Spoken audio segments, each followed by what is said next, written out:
Hi friends, today we will try to find out what is the answer for 9 power 10 plus 9 power 10 plus 9 power 10. Is it A, B, C or D? So let's get started guys. I have 9 power 10 plus 9 power 10 plus 9 power 10. Now they all are like terms, so I can add them. So I can write down that equal to 3 multiply by 9 power 10.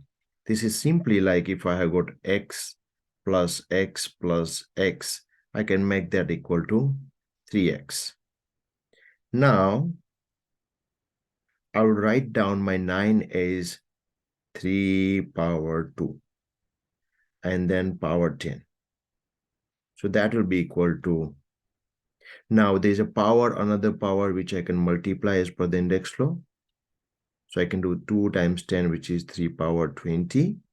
And my 3 is nothing else but 3 power 1.